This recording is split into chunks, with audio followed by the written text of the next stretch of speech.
Buenas noches, chicos. A las 8:05 comenzamos la sesión de clase, entonces vamos a esperar a que sus compañeros se conecten.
Buenas noches. Buenas noches, chicos. Vamos a esperar hasta las 8:05 para empezar sesión, ¿vale? Listo, profe. Profe, buenas noches. ¿Será que te puedo hacer una pregunta antes de iniciar la clase? Sí, Daisy. Buenas ¿Cómo noches. estás? Buenas noches, Profe, es profe. que tengo una súper duda. Lo que pasa es que la mayoría de mis compañeros ya recibieron la nota del ensayo. Yo quería validar si aún estás calificando ensayos o ya terminaste de calificar los ensayos. Ya los terminé de calificar, ya ahorita hablamos de eso si quieres, ¿vale? Listo, Voy a profe. revisar el Vale, tuyo. gracias. Aparecen enviados. Sí, no, yo le envié antes, digamos, en las horas estipuladas. De igual forma, cualquier cosa, pues quedo como atenta ahorita cuando hablemos, por si tengo que reenviártelo o enviar pantallazo propio.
Buenas noches, chicos, ¿cómo están?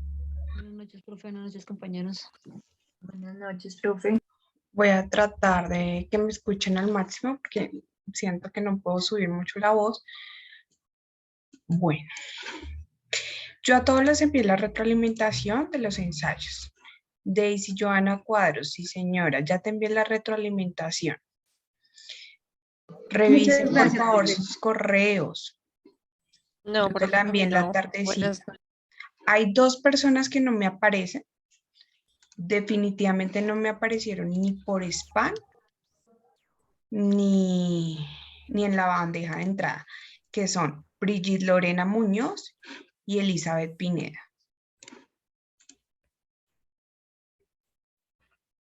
¿Correcto?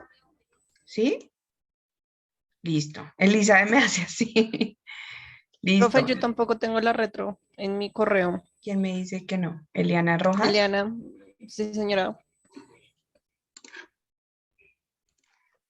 ¿Cómo es tu nombre completo? Charim, profe con C. H-A-R-Y, M Sí, de mamá. señorita. Yo te envié la retroalimentación ayer a las 11:11. Eliana Rojas. Sí, ya miro, profe. Por favor, revisen sus correos. Las únicas personas que no me aparecen ya las mencioné. De resto, teniendo en cuenta eso, ya tengo sus noticas de segundo corte. Entonces, la idea es que por favor ustedes inscriban la materia en la plataforma de notas para que yo pueda subirlas. Las personas que no tienen acceso a esta plataforma, hay unas personas que no aparecen inscritas. Recuerden que yo al final del módulo le entrego todas las notas a registro y control académico, entonces pues por eso no hay ningún problema. Y el último día del módulo pues les dejo ver toda la tabla de Excel de todas las notas de los 3 cortes. ¿Listo? ¿Claro hasta ahí? Sí, señora. Sí, profe. ¿Preguntas al respecto? Hola, profe. Qué pena, es que acabé de ingresar, pero pues supongo que nos dices como que al finalizarnos nuestras notas y temas así, ¿sí? Estaba diciendo que ya tengo las notas del segundo corte, solamente es pasarlas al portal de notas, necesito que todos estén inscritos. Las personas que no están inscritas no hay ningún problema. A final del módulo, pues se le entrega registro y control académico de esta nota y ustedes también, para ustedes también se será socializada. Adicional a eso, solamente 2 personas no me aparecieron con ensayo, pues ellas ya saben su nota y hasta el momento todos tienen ya la retroalimentación en sus correos. ¿Listo? Vale, gracias. Bueno, cuéntenme, ¿cómo les pareció el ensayo? ¿Cómo les pareció el artículo de la triple cuenta?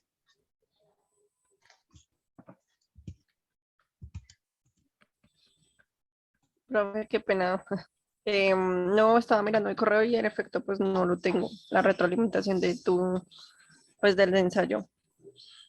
¿Quién está hablando, Eliana Rojas? Sí, profe, no me llegó ni en el spam ni no deseados, nada.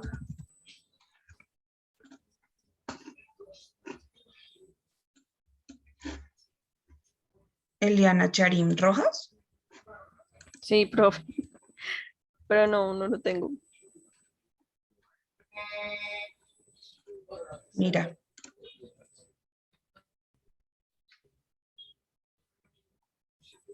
¿Este es tu correo electrónico? Sí, profe, pero no me llegó. O sea, no lo tengo Bueno. aquí en mi correo, pero igualmente gracias, ya vi. Gracias, profe. Listo. Igual mira si alcanzas a ver el día y la hora. Sí, señora, ya veo. Muchas gracias, profe. Voy a tratar de reenviarlo otra vez. ¿Alguien más tiene ese mismo inconveniente?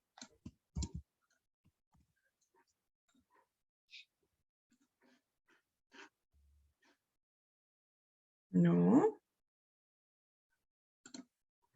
Listo. Estábamos hablando de cómo les pareció el artículo de la triple cuenta. Cuéntenme.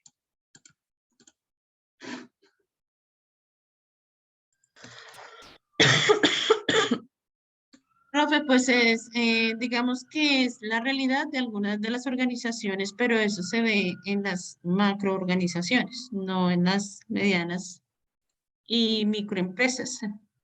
Entonces, digamos que si hablamos de Colombia, usted va a una microempresa y no ve todos sus lineamientos.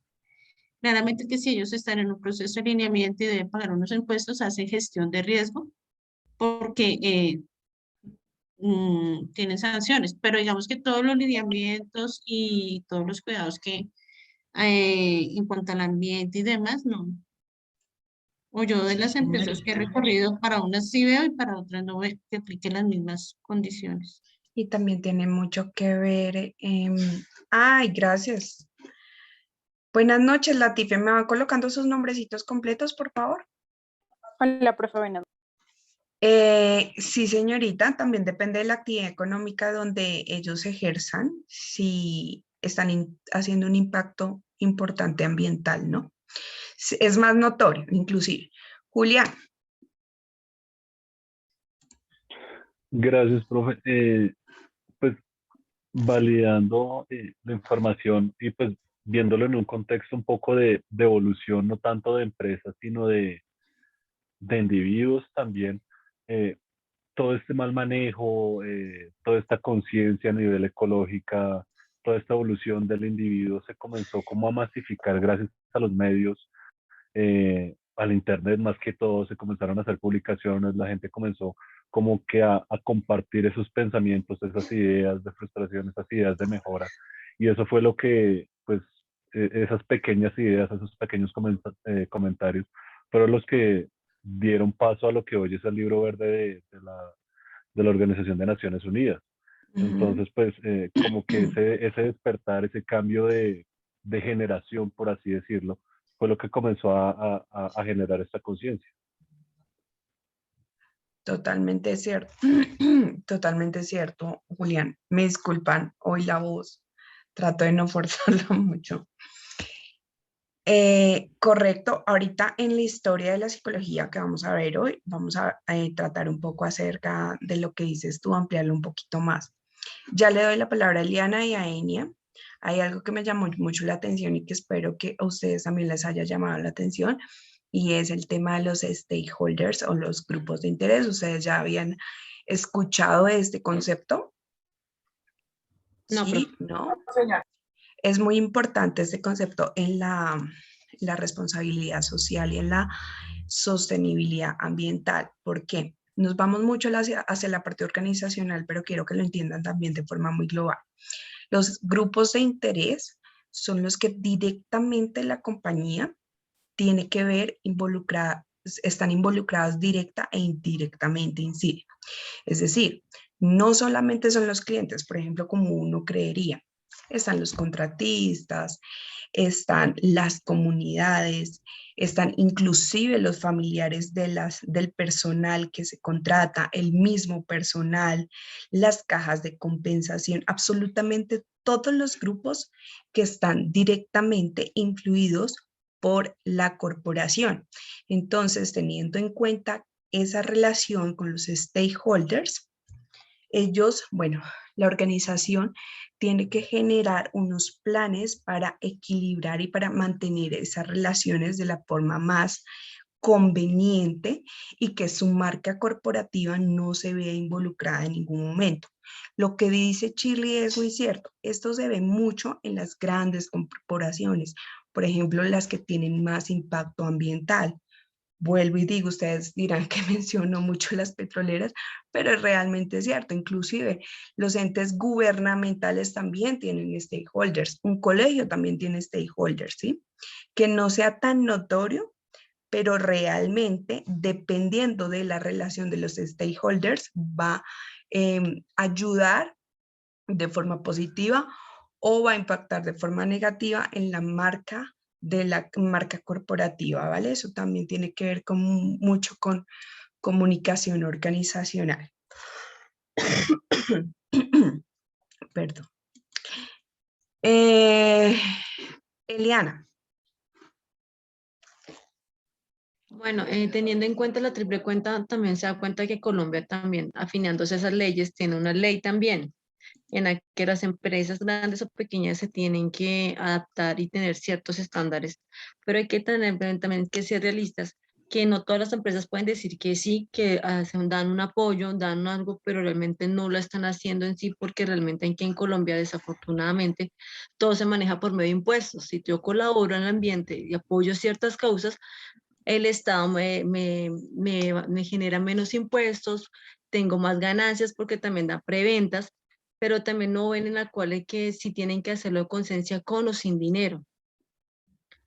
Eso está en las empresas de tabaco, en las de alcohol, en otras empresas muy grandes también, las de las gaseosas, en las que ellos tienen ciertas fundaciones con las tapas para ser más ecologistas, para ayudar a niños de cáncer, pero ellos también están ganando porque ellos están descontando dinero, tienen más preventas, tienen más beneficios.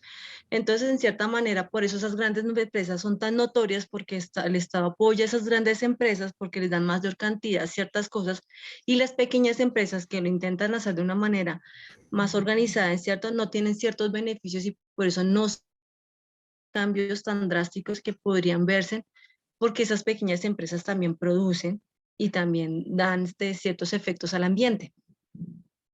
Y los Starbucks no se notan mucho, porque hay una campaña, es que no me acuerdo, me Los buscan que, ahí, perdóname, las personas que ayudan a las asociaciones del medio ambiente. Ajá, los Starbucks, es que, perdón, mi acento es horrible. stakeholders. Stakeholders.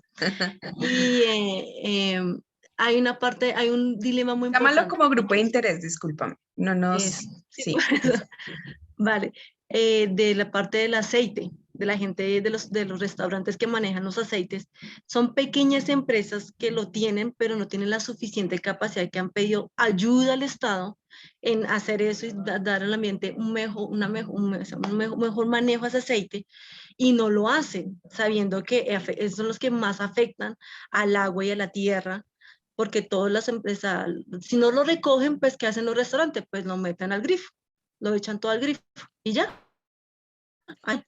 Entonces son cosas en las cuales impactan mucho y es triste que esas empresas chiquitas que quieren hacer generar nuevo cambio con esas cositas pequeñas no lo hacen. Y sé que ese aceite tiene un beneficio, algo al asfalto, y tiene algo más profundo que en el cual no se consigue mucho por internet porque no es un tema muy conocido y casi no lo publican.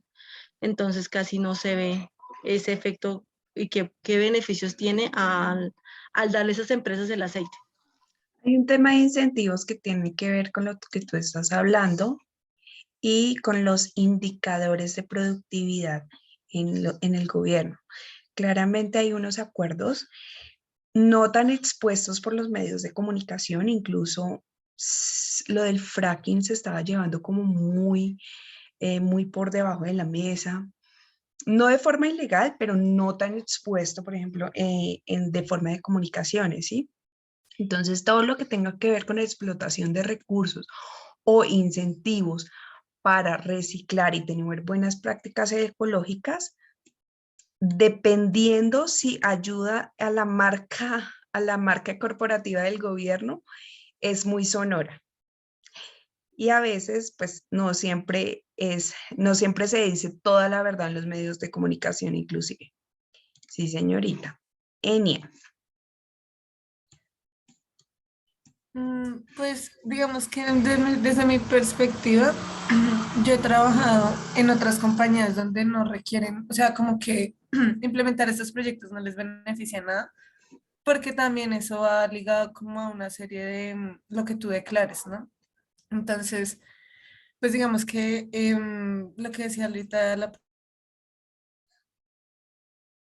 profesora frente al tema de la marca empleadora es algo que, aunque no pareciera, mucha gente como que busca que en lugar que donde se emplee, pues realmente tenga una huella al momento pues de serlo. Yo recuerdo que, bueno, yo siempre pongo esta empresa como muy en el top porque realmente siento que lo tienen muy constituido y realmente a la gente le gusta, más allá del tema de que sea por impuestos. Además, creo que sí les aplica, obviamente, pero yo trabajé un tiempo en Teleperformance en lo que fue bienestar y ellos tienen como el tema de la responsabilidad social muy, muy bien como estructurado, y recuerdo que para sus prácticas, digamos, de formación y capacitación, ellos llevaban las personas a hacer una siembra de árbol. Entonces, obviamente, trataban mucho como este tema como un elemento, digamos, metodológico, tanto para complementar otros procesos de la gestión empresarial, y aún así cumplían con con Con sus su deberes, indicador de digamos, como compañía, sostenibilidad.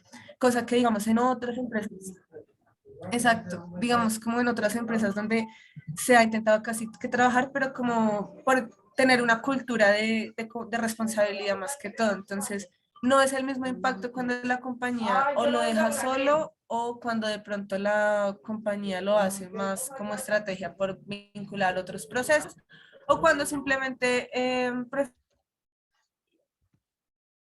prefieren vas y aportar vuelves. como las donaciones, digamos, el tema de todo lo de... Ay, ya estoy otra vez. Ahí Espera. ya. Eh, porque, bueno, o cuando lo hacen simplemente como por cumplir, porque de alguna forma yo entiendo que los stakeholders también es como la gente que puede dañar la empresa, o sea, no solamente los que hacen parte y le ayudan, o para los que se hace, sino también la gente que puede afectarla. Entonces, como que es algo que hace que Otra. la empresa piense como muy globalmente en lo que...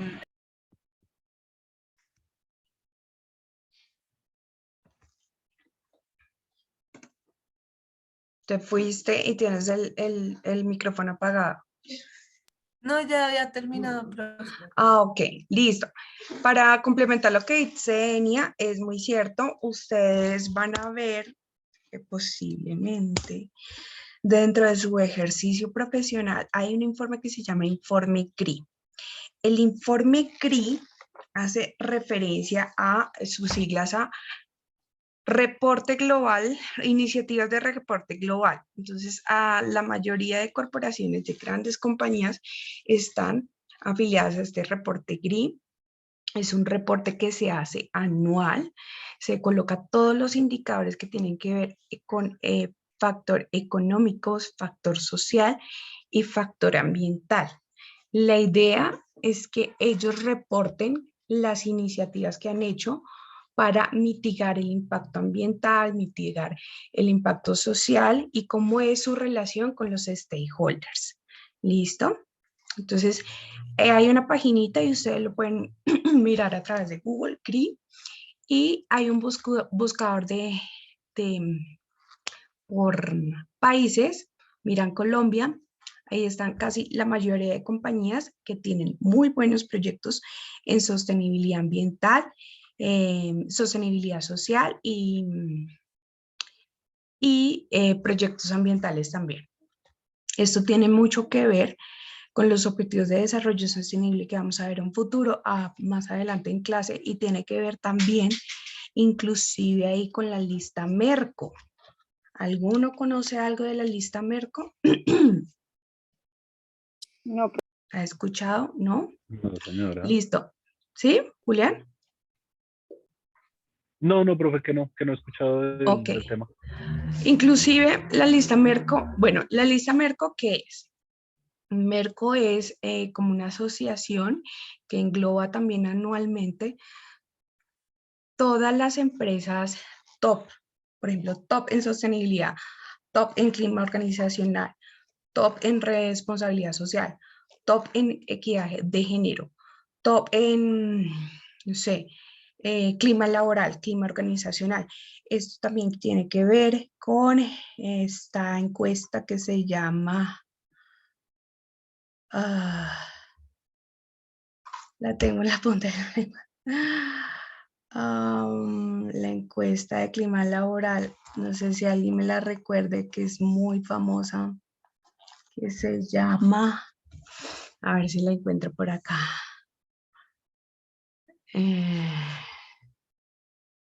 Perdón, se me pasó. Se llama, no, se me pasó, sí me acuerdo ahorita, les digo. Entonces, estas encuestas de clima laboral también van asociadas con la lista Merco. Si ustedes quieren ver, por ejemplo, si se quieren ir por una línea educativa, por una línea de la salud, ustedes pueden ver en esta lista Merco, que saca todos los años, en Googlean Merco, todas las listas del ranking, número 1, número 2, número 3, todo eso. Eso también a ustedes inclusive laboralmente les da muchas luces por donde se quieren ir. Por ejemplo, si se quieren ir a una empresa donde tenga full clima laboral, donde tenga, por ejemplo, full beneficios en la organización, full banda salarial, todo ese tipo de cosas, ustedes les dan unas luces en la lista Merco. Great Place to Work se llama la encuesta. Great Place to Work. Esa encuesta también va ligada con la lista de Merco. Bueno, dejamos hasta ahí un poquito y nos vamos a meter en la historia de la psicología ambiental. Yo les voy a apagar acá porque siento que de esta forma es mucho más fácil para que me proyecte y no se empiece a poner lento el computador. ¿Ven mi pantallita? Sí, señora. Sí, profe, sí, señora. Listo. Entonces, empecemos. Realmente la perspectiva histórica de la psicología ambiental es muy joven, lo que yo les decía. En Colombia, inclusive de los años 80 hacia acá, es que viene a tener tanta fuerza, sobre todo por los movimientos ambientales. Y más adelante les voy a decir por qué más. A ver, Brian, listo. Entonces, en 1939, Roethlisberger y Dixon hicieron un estudio que se involucra en los factores de ambiente y de conducta. Este experimento se llama experimento Hawthorne. Este experimento ayuda inclusive a las bases de la psicología industrial. Antes se llamaba psicología industrial que psicología organizacional. ¿Por qué? Inclusive porque estudió en una compañía en ese momento que se llamaba Western Electric, creo que era. Esto era en Kansas, en el centro de Estados Unidos. Y el experimento fue a un grupo de colaboradores de esta compañía. Ellos tenían unas características diferentes como individuos y le ponían y le quitaban ciertos estímulos para generar o contrarrestar la productividad de ellos. ¿Listo? Entonces tuvo mucho que ver inclusive con teóricos como Henry Fayol en su momento, en las teorías de la administración, y con Maslow, de la teoría de las necesidades, la parte humanista que nosotros vemos. Perdón. Entonces, en 1943, entonces, para que ustedes entiendan un poquito acerca de esto. Por ejemplo, voy a dar un ejemplo de lo que se hizo en el experimento Hawthorne. Tienen un empleado con una banda salarial media, ¿sí? Es, no sé, un analista, un coordinador, tiene un medio rango y salarialmente le suben un 7%, que es muchísimo más sobre la banda salarial. En compensación, no sé si las chicas que estén en compensación aquí saben de lo que estoy hablando. Obviamente esto genera una conducta posiblemente positiva y unos comportamientos a partir de esta subida salarial, ¿sí? Entonces, viene siendo como un factor condicionante para que pues esta persona dé unas características importantes en el ambiente que lo genera. Recuerde que ambiente no solamente hablamos de ecosistemas, no solamente hablamos de ambientes construidos por el ser humano, sino también ambientes intangibles, por ejemplo, como el clima organizacional. El clima organizacional también se ve afectado sobre inclusive bandas salariales, algo que pues si a uno le toca en el bolsillo directamente, genera ciertas conductas, ¿sí? También se puede afectar inclusive por cómo tú te socializas con tus pares en el trabajo, con tu jefe inmediato, qué incentivos te dan inclusive para equilibrar la función laboral con tu vida personal, tu calidad de vida, ¿sí? Entonces, la mayoría de empresas, ¿qué es lo que hace? Un estudio de necesidades y de acuerdo a eso, pues también monta sus programas de bienestar, monta sus incentivos salariales, sus bonos, etc. Esto es muy parecido a lo que se hizo con el experimento de Hawthorne. ¿Claro hasta ahí? Sí, señora. No. Bueno, listo. Entonces, hoy va a ser un poco más catedrático. Yo trato siempre al máximo de dejar un poco temas de grupo y esto, los días que nos vamos a ver presencial, pero pues desafortunadamente esta semana no se pudo. Espero hacerlo en la otra, por el tema de las interrupciones también, ¿listo? Porque esto trato de que sea un poco más fluido. En 1943, Egon Brunswick inició con la teoría funcionalista probabilística. Es el primero en utilizar el término de psicología ambiental. Ojo, la psicología ambiental en esta fecha no se institucionaliza, pero sí fue el primero en utilizar ese término de psicología ambiental, o sea, ya habían unas luces que había un área afín de estudio de la psicología ambiental. Entonces, ¿qué trata la teoría funcionalista probabilística? Partiendo de que la idea general, que la información sensorial proviene del entorno, proviene de cualquier ambiente, posibilita una percepción ambiental de una persona. Entonces, la persona al recibir este estímulo empieza a tener una percepción muy ambigua y posiblemente a tener estimaciones probabilísticas de una situación, a empezar a tener juicios de valor, juicios evaluatorios, casi siempre de forma negativa. ¿Por qué? Pues porque como seres humanos nosotros siempre pensamos como mecanismo de defensa. Voy a dar un ejemplo a esto. Llegan ustedes por la mañana a la oficina y muy a las 8 de la mañana les dice su jefe, necesito que hable conmigo a las 5 de la tarde después de su jornada laboral. En ese momento ustedes reciben ese estímulo y empiezan a generar un tipo de percepción probabilística. Empiezan a decir, ¿qué será que hice mal? ¿Será que le llegaron con chismes? ¿Será que no envié ese informe bien? ¿Será que me faltó colocarle esto? ¿Será que me va a echar? Entonces ya se vuelve a la parte fatalista, inclusive, porque empieza a hacer unos juicios probabilísticos sobre el ambiente, pues de acuerdo al estímulo que recibió. ¿Soy clara hasta ahí? A ver. Sí, profe. Sí, señora. Señorita, voy a poner democráticamente. Jamie, dame por favor un ejemplo de la teoría probabilística, de lo que hablamos. Profe, qué pena, no te presté atención porque en ese momento mi mamá me estaba hablando. Lo siento. Bueno, entonces, ya te doy la palabra, Latife. Julián, explícale a tu compañera con un ejemplo qué es la teoría probabilística.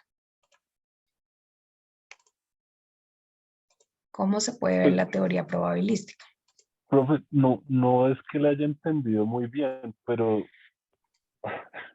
entonces es que no, la verdad no, me quedé en el aire. Remontémonos ya les doy la manita. Remontémonos, yo no sé si ustedes vieron sensopercepción. No sé. Sí, No señora. sé. ¿Sí? Listo. Remontémonos a esa clase de primer semestre, si es que la vieron en primer semestre de sensopercepción. ¿Qué pasa en el ambiente? Cuando uno recibe un estímulo, ¿qué pasa automáticamente? Genera una Una percepción. respuesta. ¿Estoy hablando? ¿Si me están escuchando? Sí, Ah, profe. sí, sí, sí. Sí, profe, Ya. te escuchamos. Profe, genera una qué, profe, yo qué pena si yo no la escuché bien. Percepción. Ay, hoy me Gracias. disculparán, tengo la voz terrible, pero bueno. Está el estímulo, desencadena una percepción en el individuo dependiendo del estímulo. Esa percepción se puede convertir inclusive en un mecanismo de defensa, con una respuesta probabilística negativa.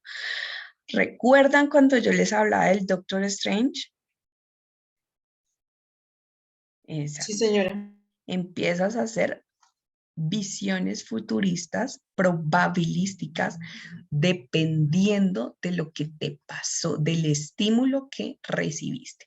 Entonces, en el ejemplo que yo les daba, el estímulo que es, que mi jefe me dijo que estuviera a las 5 de la tarde en la oficina. En ningún momento que me dijo que algo había hecho mal, en ningún momento me dijo que me iba a sacar, digamos que no me haya hecho cara, nada, punto. Ese fue el estímulo. ¿Cuál fue mi percepción? Mi percepción empieza a generar unos mecanismos de defensa y unas respuestas probabilísticas negativas al respecto.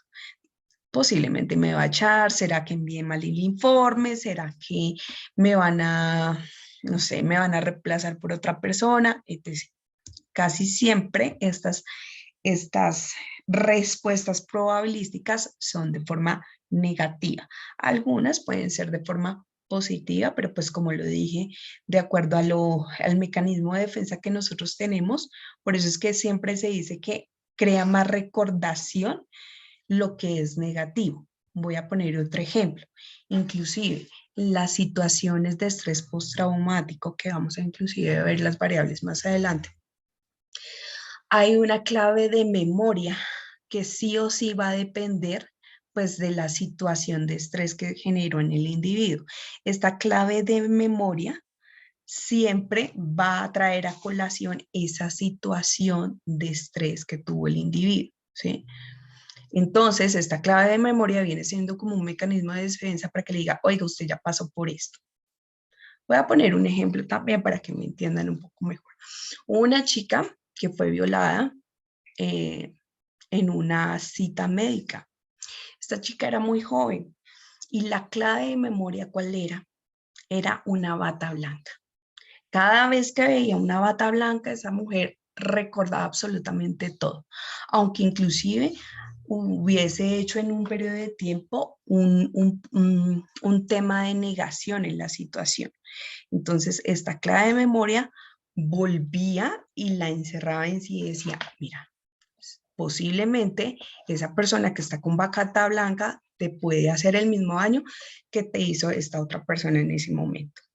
No viene siendo lo mismo, pero estoy haciendo un comparativo, que las claves de memoria son muy parecidas inclusive a las respuestas probabilísticas negativas que nosotros presentamos ante un estímulo del ambiente. Espero que hayan entendido un poquitico más claro. Espérate a ver si la Tife está por acá. Sí, profe, no, pues tú lo explicaste súper bien, yo iba a dar un ejemplo. Dame el ejemplo, no, está muy bien. El ejemplo es, digamos, hay un parcial, entonces estamos presencial, todos terminan el parcial y el profesor dice al final, quédese, no sé, se me ocurre, Joan, quédese por favor, algo así. Entonces como que genera esa expectativa de qué pasaría, será que, no sé, vio que estaba viendo a alguien, o sea, y siempre es la negativa, ¿cierto? Sí, O sea, totalmente ¿no de podría acuerdo. funcionar con algo positivo? No, porque yo había Sí, pensado, sí puede ser positivo. Como les dije, puede ser una respuesta también positiva, pero el tema es que yo lo llevo más hacia la parte negativa. Hay un dicho que dice que lo que se graba más es la parte negativa, no me acuerdo usted como el chavo, pero sí, realmente los seres humanos se nos graban mucho más las cosas traumáticas, las cosas negativas, ¿sí? Por ejemplo, no nos acordamos inclusive, bueno, yo que ya hice el pregrado, yo no me acuerdo de las que disfruté tanto como las que sí sufrí, ¿sí? como en la maestría, como en otro tipo de cursos o diplomados, con conocimientos que sí me costaron trabajo y me tocó poner un poquito más de esfuerzo para alcanzar. Entonces, esas cosas negativas, por eso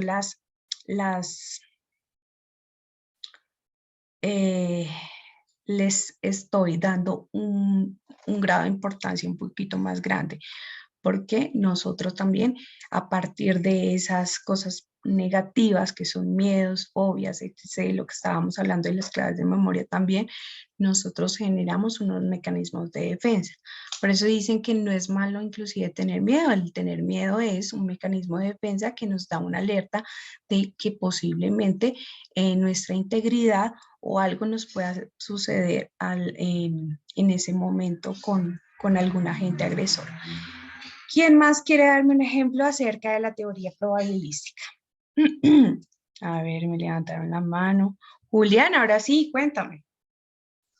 No, pero es que, pues, precisamente, pues, gracias por la explicación, es que eso era lo que no entendía, porque si nos referimos a nivel corporativo, organizacional, Sí. no es productivo, porque si estamos siempre pensando en lo negativo o lo que se puede llegar a hacer siendo, viendo el peor escenario, la peor opción, pues no da el espacio necesario para la innovación, para la creación de nuevos servicios, para el crecimiento como tal de la misma. Entonces, por eso estaba como no me Sí, quedaba muy claro. por eso yo les ponía también el ejemplo, inclusive el estrés postraumático, porque tiene a veces que ver con este tipo de cosas. Por ejemplo, ¿qué es lo que hacen en su mayoría las terapias de cognitivo-conductual, de esas claves de memoria que yo les hablaba? Tratar de generar un manejo y un control de la ansiedad, de inclusive respuestas fisiológicas, vamos a ver más adelante esto, respuestas fisiológicas que pueden generar esas claves de memoria. Entonces, en este caso,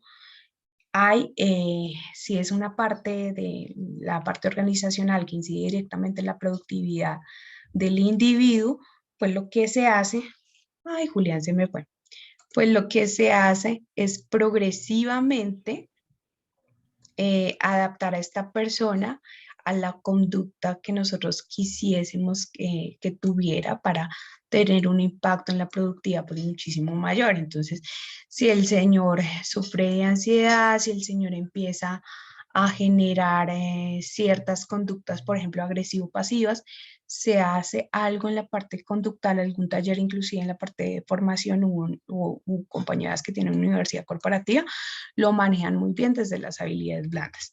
Señorita Mariana.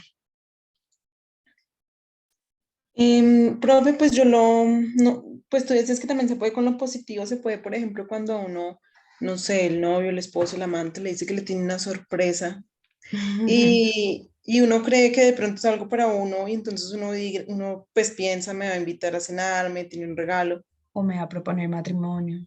También. Sí, hay parte de idealización también ahí en las respuestas positivas, sí, señorita. Ok.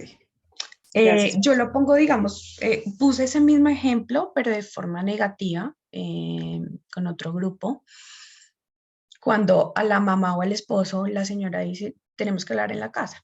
Cuando a uno le decían eso de pequeño, inclusive las generaciones de atrás le decían, tenemos que hablar en la casa, pues ya uno se imaginaba castigo y demás cosas, ¿sí?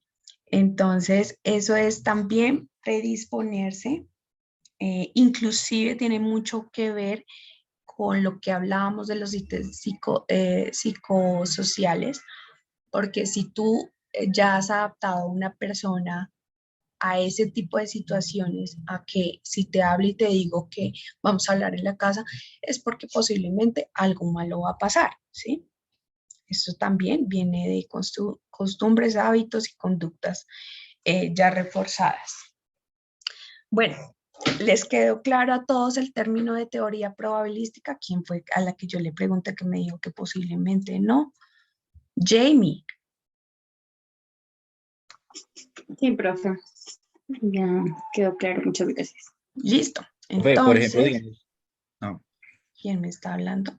Alejandro Ortiz, profe, digamos las personas que tienen trastorno obsesivo compulsivo, en los cuales también están esas conductas marcadas, digamos, las personas que no pueden salir a veces de la casa, entonces si salen, siempre van a pensar en que no dejaron el gas abierto, dejaron la Son puerta abierta, fatalistas. entonces llegan esos pensamientos siempre negativos. ¿Es más o menos eso o me equivoco? No, no porque no lo vamos a llevar solamente a la parte negativa, también hay respuestas positivas.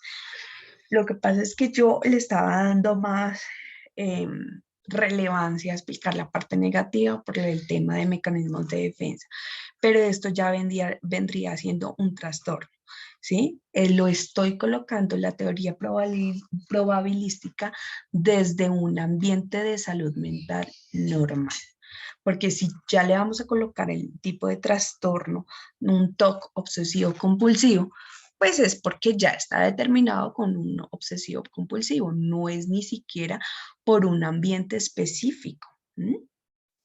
Porque la mayoría de estas personas sí generan ciertos hábitos, ciertas particularidades, ciertos pensamientos rumiantes al respecto de algo que desata ese TOC, ¿sí?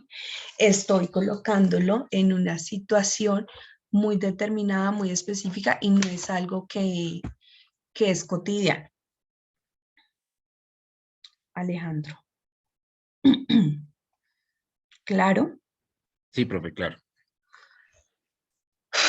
Ok, pasemos en 1947. Esto es un poco muy catedrático, pero estoy tratando de que lo entiendan de la mejor forma posible.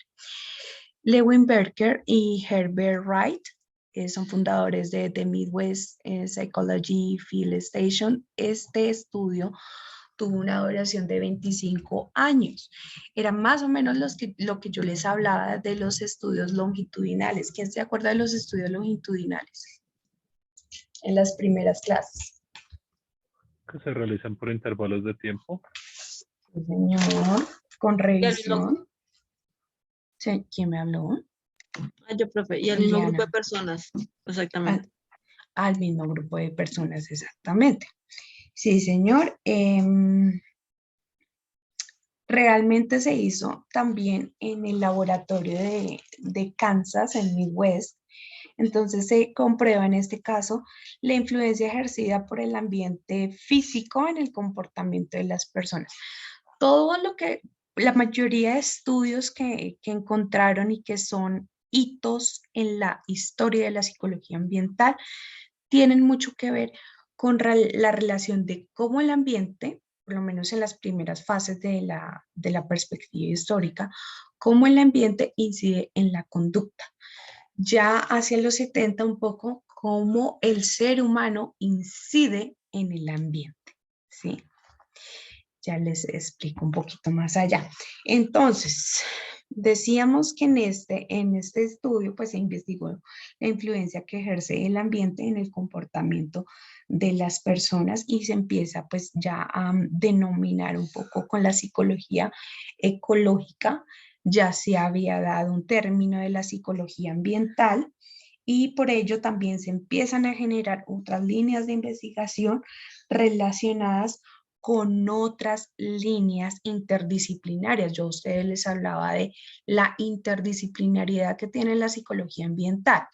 No solamente son de áreas de psicología, no solamente son en proyectos específicos como podemos ver administración, contaduría, ingeniería forestal, ingeniería ambiental, etc., sino hay una muy importante que marca el antes y el después de esto, que es la arquitectura.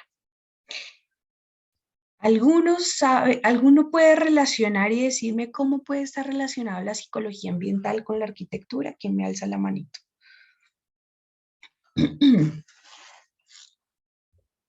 No todos, por favor.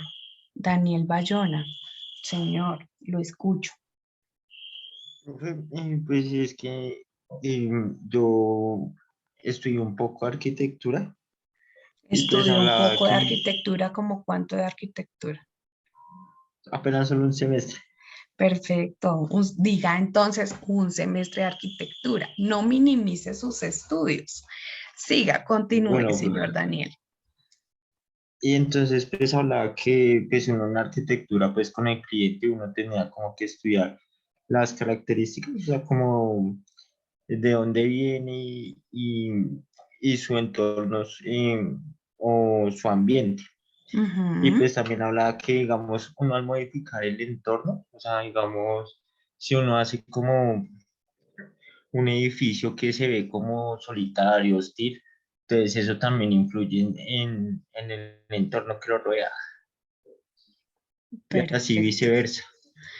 Muy bien, muy bien. ¿Quién más me levantó por aquí la manito? Julián, señor Julián, cuénteme. Pues, es que en este caso influiría pues, en el aspecto individual y social. En el aspecto individual, pues de cierta manera lo que decía Alejandro, lo que tiene que ver con la percepción que pueda generar en el público determinada edificación. Exactamente. Pero pues también la arquitectura maneja el diseño de interiores. Entonces lo que también, si no estoy mal, Ujú. Brian en una de las clases mencionaba en cuanto a la psicología del color, de los Sí, espacios, de cómo hacer que las personas se sientan cómodas y es a nivel pues de generar una actividad económica, de que los empleados puedan realizar una actividad de la manera más eficientemente posible. ya Y esto pues desglosa. también a nivel Sí, de la construcción también, pero para validar materiales reciclables o que no sean tan nocivos para el ambiente.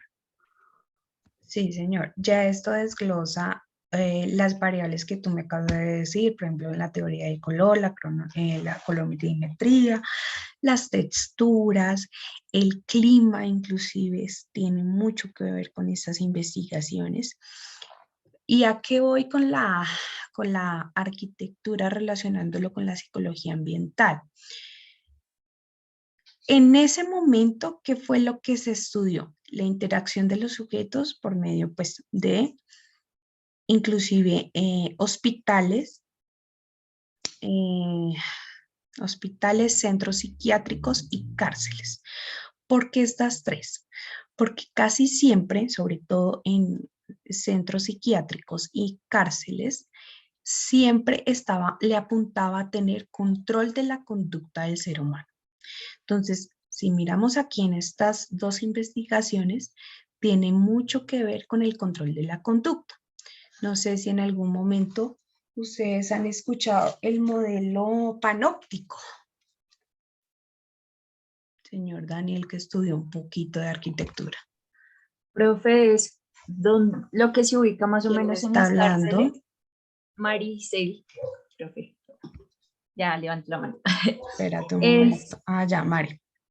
lo que Ujú. se maneja en las cárceles es como tener una torre en el centro para tener el control de todos y estarlos vigilando, ¿cierto? O sea, tener como Exactamente. un panorama total para sí mismo Ujú. pues, saber qué están realizando. Exactamente. Eso lo utilizaban mucho en la década de los 40. Claramente, ahorita el modelo de las cárceles ha cambiado un poquito. Si ustedes ven la cárcel del Buen Pastor, hay muchas em, paredes pintadas con paisajes, donde le dan un poco más de flexibilidad a las chicas que están presas en el Buen Pastor, ¿sí? Pero si lo vamos a remontar hacia 1940 y pico, donde estamos hablando, sí realmente estaba muy en auge este modelo panóptico y es lo que dice Mari. El guarda estaba en la mitad, podía tener una visión holística de los diferentes cuartos o habitaciones donde estaban los reos. Normalmente era totalmente gris el ambiente y frío de acero. Recuerden que el acero cuando está en temperaturas muy frías se pone muy rígido y enfría muchísimo más el clima del sitio donde se encuentre. También tenía pues como la característica de tener control sobre estas personas y hasta donde yo tengo entendido, ellos ni siquiera tenían conocimiento que un guarda estaba ahí en la mitad. Entonces, era bueno el tema del control, y al mismo tiempo pues no estaban tan a la defensiva las personas que estaban en la cárcel. Esto también inclusive, no sé si han oído, por ejemplo, que a las personas de las cárceles les dan dentro de su dieta alcanfor, un poquito de alcanfor para bajar la libido. ¿Alguien había escuchado de esto? Sí, profe. El señor del IMPEC no está aquí. Diego de pronto debe estar por acá. Diego no está. ¿O sí está? ¿Ves? Cuando están en la guerra, Diego también les dan Ruiz. como tipo... Profe, hola, profe. Hola, verifícame, confírmame esa información antes de darle la palabra a Johan, a Mari, creo que era la que estaba hablando también. Confírmame esa información, por favor. Porque hasta donde yo tengo entendido, sí. Y dime, Diego. Profe, qué pena, es que se escuchó un poco entrecortado. ¿Todos me están escuchando entrecortado? No, señor. No, señora. No, profe, ¿se escucha bien? Sí, Diego. Bueno, Listo, profe, ahora sí. dime. Profe, no alcancé a escuchar la pregunta. Bueno, Diego, estamos hablando del modelo panóptico que se utilizaba mucho hacia los años 40, que era utilizado en las cárceles. Ah, como el Museo Nacional, que esa fue la primera cárcel Sí, que señor. hubo. Sí, señor, pero pues es un modelo criollo, yo le pongo así, porque pues era más estructurado, era más, como decir, el Coliseo romano, y en toda la mitad estaba una torre altísima, donde realmente estaba pues toda la parte del control, toda la parte de los guardas. Mi pregunta era, hoy en día, ¿cómo es el tema del ambiente en las cárceles? O sea, sigue siendo un poco gris. Yo tengo entendido, por ejemplo, de primera mano en El Buen Pastor no es así, pero no sé si en otro tipo de cárceles como estén los hombres se esté manejando así. Adicional a eso, también hubo un momento en que le colocaban alcanfor a la comida de los chicos para bajar un poco la libido. ¿Todavía se utiliza? Bueno, profe, bueno, la evolución del sistema penitenciario, pues la verdad ha avanzado demasiado. Desde la época donde estaba el Sí. panóptico y todo eso, ya se trajo a Colombia el modelo español, el modelo europeo. Todo el sistema penitenciario colombiano es del mismo modelo español. Entonces, ¿qué es lo que hacían en esa época? Cuando existía la isla Gorgona y, digamos, no había tanto derechos humanos y todo este tipo de cosas. Entonces, para inhibir de pronto este tipo de cosas, pues porque, digamos, el deseo sexual y todo ese tipo de cosas llevaban a que los internos de algún modo se alteraran o digamos como que mantuvieran alterados. Entonces, sí podía decir que tal vez utilizaban cierto tipo de métodos y todas estas cosas como para controlar la situación al interior de los establecimientos. Eso le estoy hablando de por allá de 1800, de 1980 y eso. Ya Estamos cuando... hablando del 47, pero sí, se bueno, aproxima. digamos, profe, Sí. pero digamos porque eso, pues la verdad, eso se vio. Entonces ya empezaron los derechos humanos, los tratados internacionales, Comisión Interamericana de Derechos, todo ese tipo de cosas. Entonces ya empezaban a normalizar las cosas. Ya ahorita pues existen las reglas Mandela, las reglas Tokio y todo eso, que como funcionarios públicos y pues como Colombia está en todos los tratados, a nivel internacional, pues literal tiene que cumplir. Entonces, en este momento no se puede hacer eso, ni tampoco lo que antes le hacían las duchas frías a las internas del Buen Pastor, que las monjitas, antes de que eso lo cogiera el Estado, pues eso era un monasterio y eso lo cuidaban las mismas monjas. Ellas cogían a las internas rebeldes y las mojaban, las bañaban con Sí. agua fría, las bañaban con jabón y las ponían así, digamos, como para controlar eso. En Picota aún existe, era como un calabozo interno donde metían a los internos problema ahorita pues se les llama la UT y son pues digamos celdas muy pequeñas para un interno, que son los internos que toca aislar pues por problemas, pero pues todas tienen sus condiciones. Entonces de esa época a la época que estamos ahorita pues digamos ha avanzado demasiado. Claro, sí. Y los espacios, las características de esos espacios, el color, la temperatura, las texturas. Eso es muy importante. clima. Digamos, las licitaciones públicas que se están haciendo ahorita en cuanto a infraestructura penitenciaria determina cierto tipo, digamos que va en torno al tratamiento penitenciario y el comportamiento del interno dentro del establecimiento. Entonces, por eso vemos que en los establecimientos nuevos, no sé, de pronto, si los compañeros conocen los bloques nuevos de Picota, en Ibagué y todo eso, siempre son grises y azules, oscuros. No sé si ustedes lo han visto. Dicen que esto sirve, digamos, como para apaciguar un poco la, digamos, como En el control de la conducta. Eso, digamos, ¿por qué? Porque es que los internos, hay una cosa que ellos valoran mucho y es el sol. Estas estructuras nuevas no les da, a ningún interno le da el sol, solo tiene como unas rejas y esas rejas, pues digamos como tal, son la única entrada del sol que tienen ellos o algunos patios. Entonces, por ley, a los internos se les tiene que dar una hora de sol. Entonces, digamos, ¿por qué? Pues por lo mismo, porque yo no me acuerdo, eso fue como una sentencia, profe. Sí. Y a ellos se les respetaba demasiado eso, que porque no tenían, o sea, no podían ver el exterior, sino simplemente lo que podían ver alrededor de las rejas. Eso en establecimientos nuevos. En establecimientos viejos se utiliza mucho el blanco y el azul, pero digamos así, colores muy rojos, morados, o sea, colores así, no se ven dentro de las celdas, no se pueden ver o no se ven. No sé por qué, pero pues digamos como que eso es lo que se aplicaba. Y es muy curioso, profe, porque como le decía, o sea, las nuevas construcciones en estudios previos y todo lo que, y toda la gente que, bueno, las constructoras que se presentan, siempre presentan modelos fríos, o sea, de Para colores control fríos. de la conducta, lo que estábamos Eso. hablando. Sí, señor. Entonces, hay un poquito de historia penitenciaria. No, pero muy bien porque todavía se conservan. Así pues haya cambiado el paradigma, todavía hay cosas de características ambientales que se conservan, sobre todo pues porque el objetivo principal en estos ambientes es control de la conducta.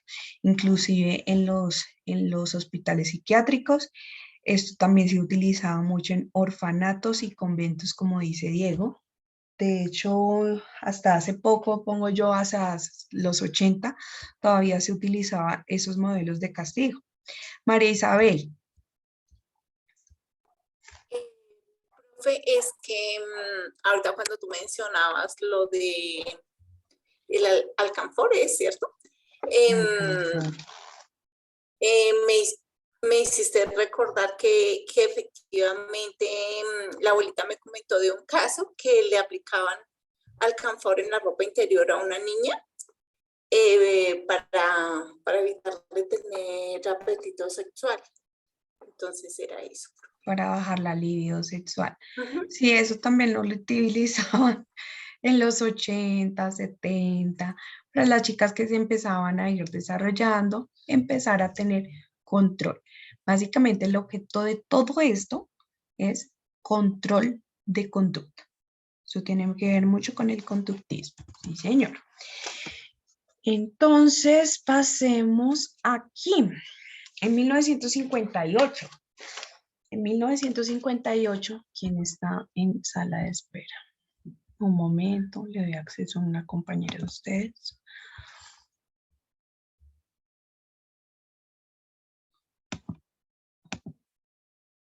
No le he dado acceso, pero no aparece. Bueno, en 1958, Paul Silvan se interesó también en el ambiente físico, no solo en el ambiente ecológico, sino en el ambiente físico, cómo influyen las terapias de las personas con enfermedades mentales, lo que estábamos hablando. Entonces, sí, pues el cuarto está en buenas condiciones, inclusive de higiene. Recuerden, inclusive, que la salud mental, la autoestima, va de la mano también con el autocuidado.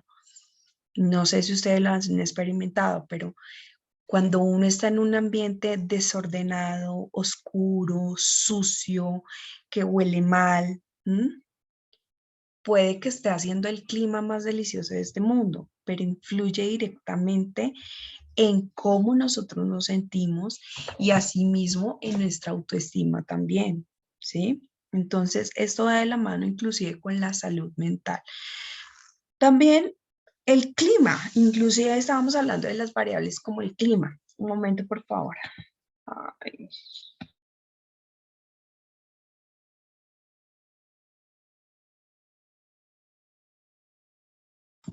Estábamos hablando de temas como el clima. No es lo mismo, bueno, nosotros no tenemos estaciones, pero no es lo mismo una persona que vive las estaciones, por ejemplo, en países como Europa del Norte, como Dinamarca, Noruega, Finlandia, Suecia, a vivirlas, por ejemplo, como en Estados Unidos, como en Francia, Italia, España, ¿sí?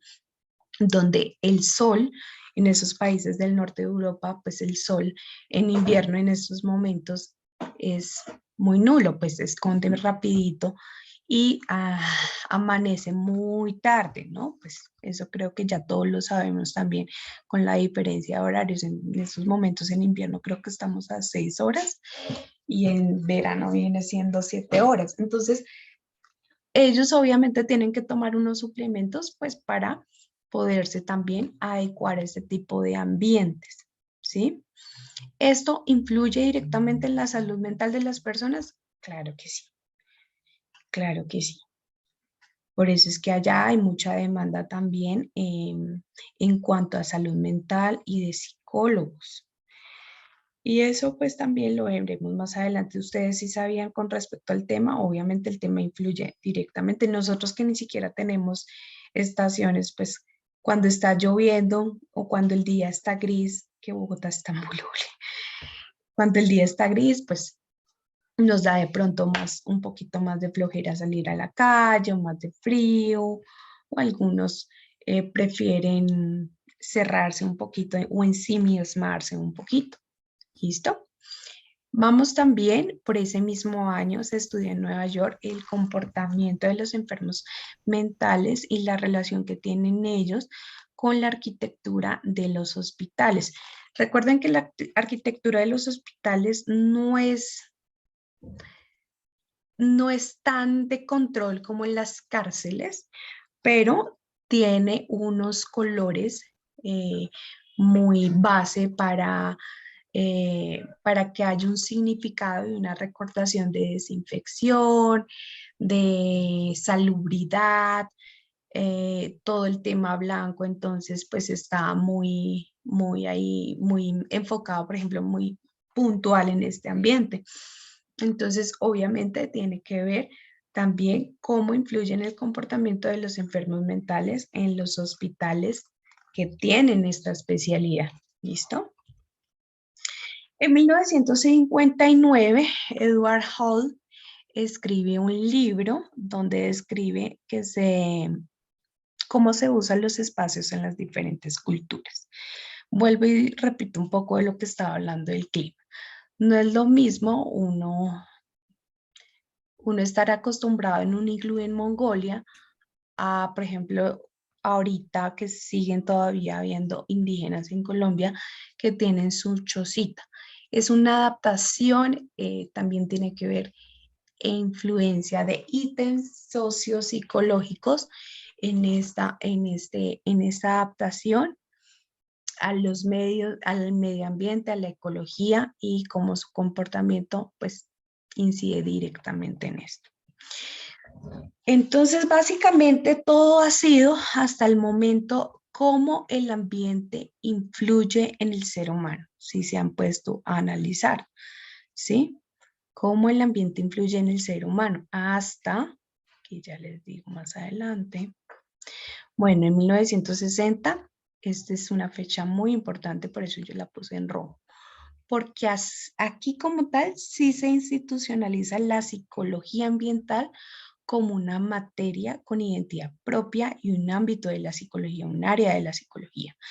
Si vemos en la diapositiva anterior, aquí es donde se utiliza por primera vez el término de la psicología ambiental, pero todavía no está institucionalizada.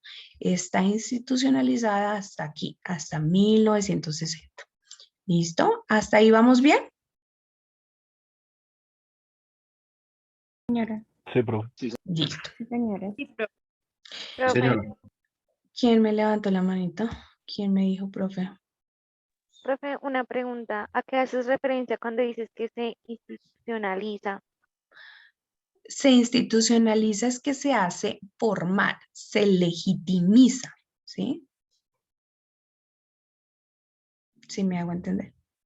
O sea, en esta fecha, perdón, me volví un poquitico, en 1943 se utiliza ese término como psicología ambiental, ¿sí? Como puede ser, no sé, en ese momento estaba psicología industrial también, pero eso ya está institucionalizado.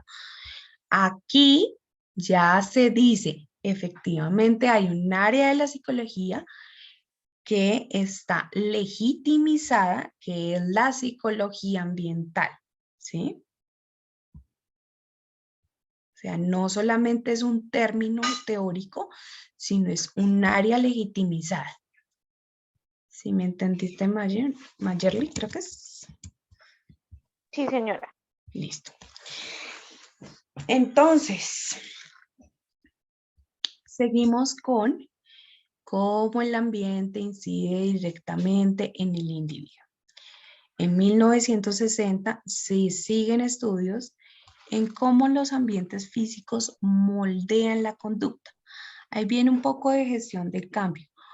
Si nosotros queremos que llegue hasta cierto punto conductual un individuo, como nosotros como psicólogos tenemos que orientar a esa persona por medio de terapias, de acuerdo a las escuelas de la psicología, para que llegue al punto deseado. Recuerden que todo esto es muy progresivo porque el ser humano es una persona, perdón, es variable, ¿sí? No es lo mismo lo que yo les decía.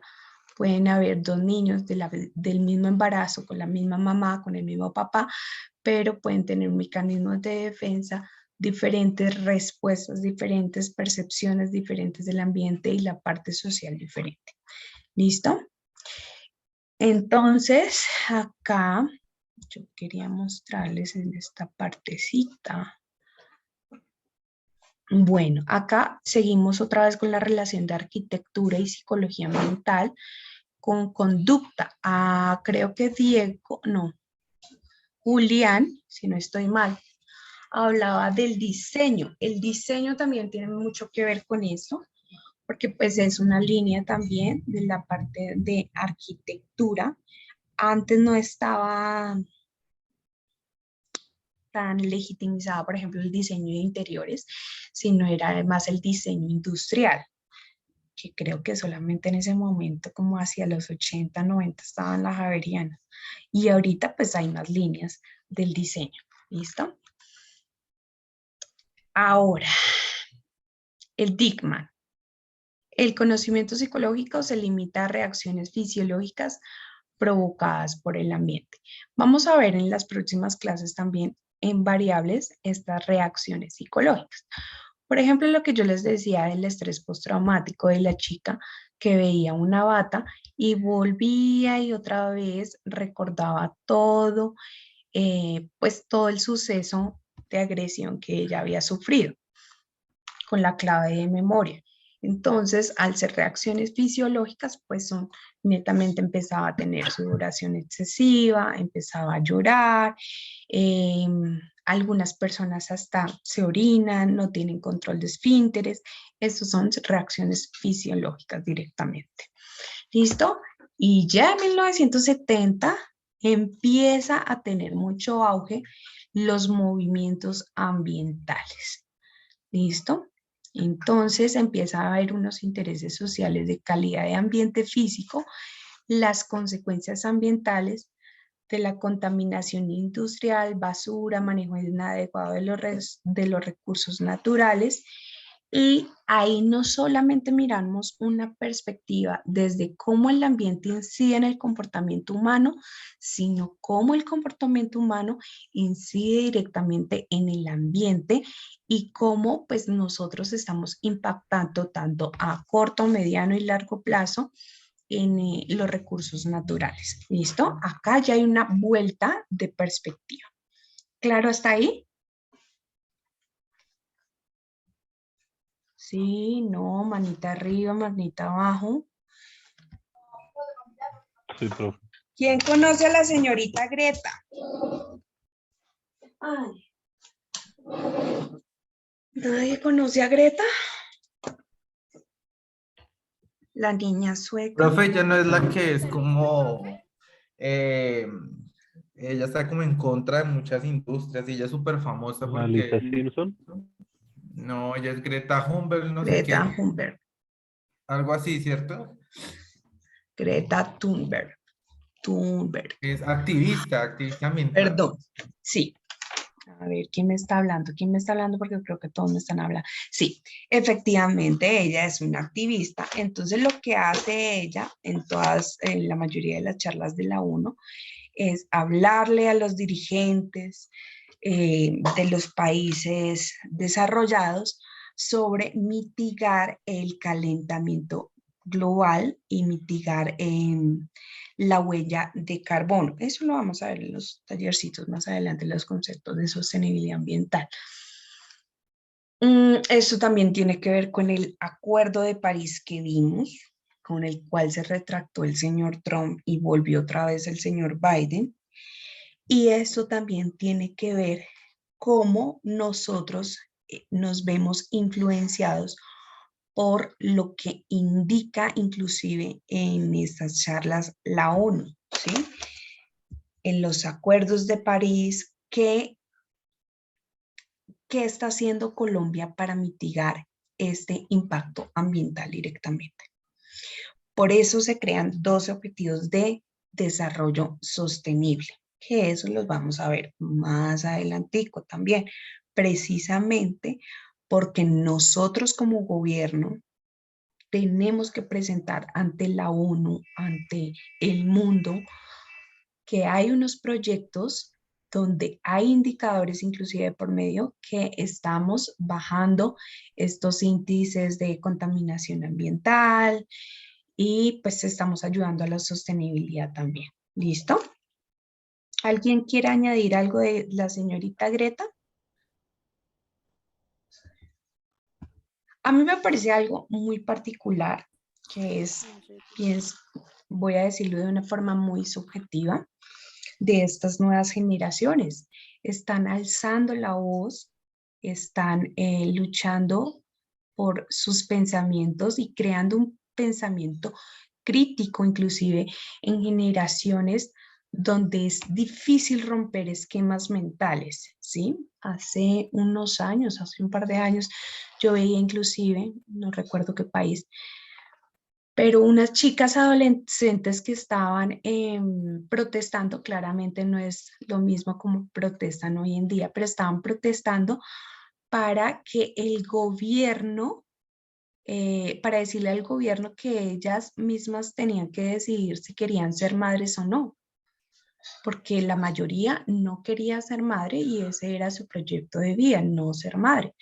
Lo que pasa es que creo que era en Europa del Norte, sí, era algo, creo que era en Suecia o Noruega, o Canadá, no, Canadá, ya me fui para el otro lado. Bueno, el tema era que pues son de estos países que tienen una tasa de natalidad baja e incentivaban con algunos proyectos muy,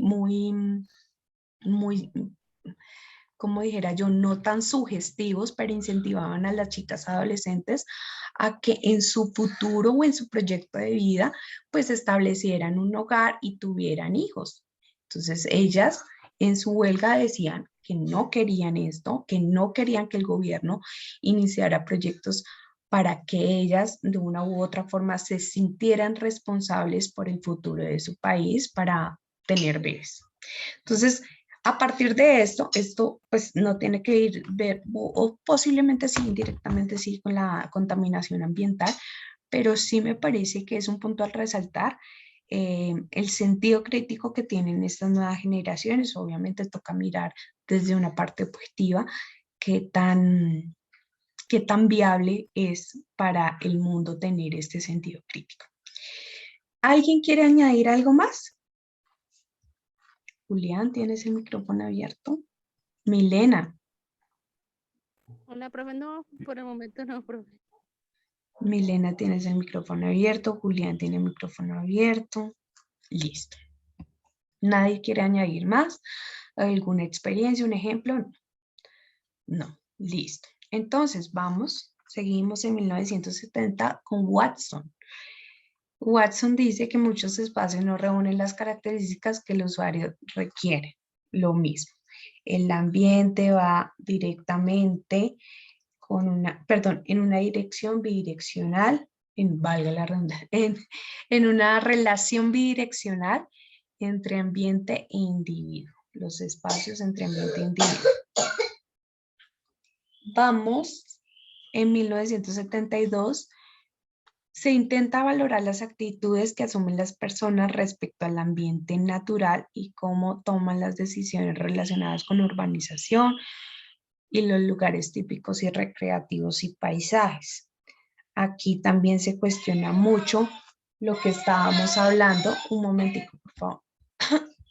Lo que estábamos hablando en un momento. Ay, se me apagó. Ya. ¿Me están escuchando? Sí.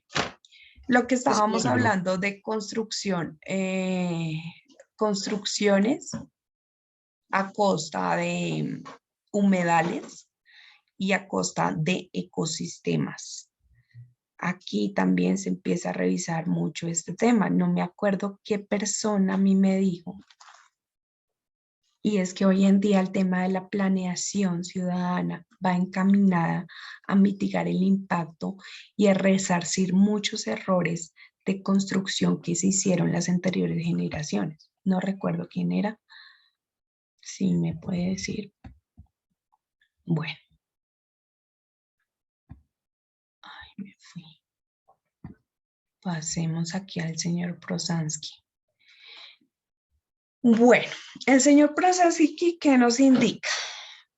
Señala que la psicología ambiental está orientada también a la resolución de problemas, a la resolución de múltiples interrogantes planteadas por arquitectos inclusive. Aquí ya vamos llegando un poco más, volviendo un poco a la multidisciplinariedad con arquitectura, con diseños, evaluando ambientes, por ejemplo, como hospitales, asilos, hogares para niños, centros de convenciones, escuelas, universidades. Eso ustedes también lo pueden relacionar mucho en sus propuestas, ¿sí? Por ejemplo, las personas que tienen casas de igualdad, no es lo mismo haber estado en un ambiente con el agresor, conviviendo con un agresor, con una persona que atenta contra la integridad y llegar nuevo a una casa de igualdad. ¿Saben qué son las casas de igualdad? Manito arriba, sí, sí. Espero que por lo menos los del grupo ya hayan investigado algo.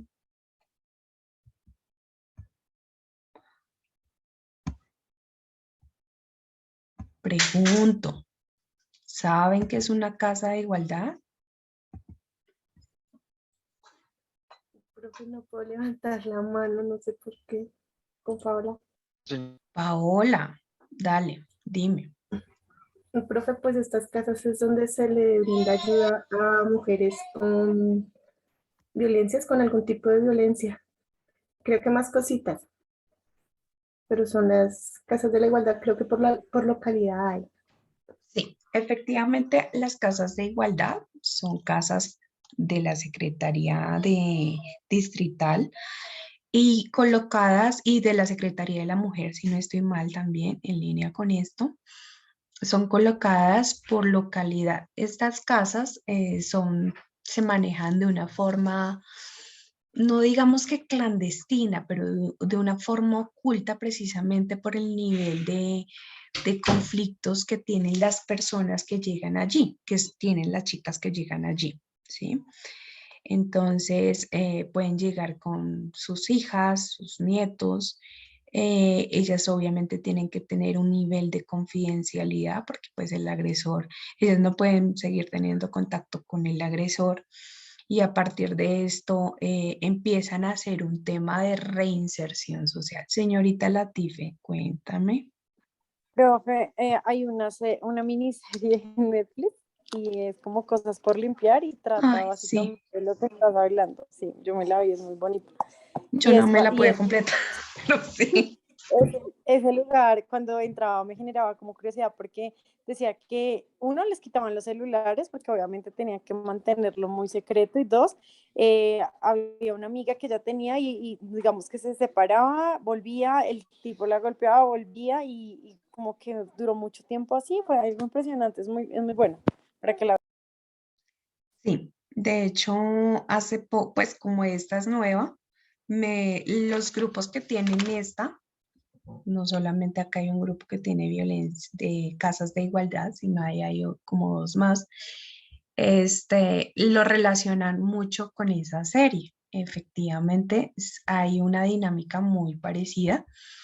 Mm, entonces, trato de no irme por las ramas, enfocándolo a lo que estamos mirando de la parte ambiental. No es lo mismo estar en un hogar de paso como es este que estar viviendo con su agresor, ¿sí? Ahí empiezan a generarse unas variables de evaluación ambientales.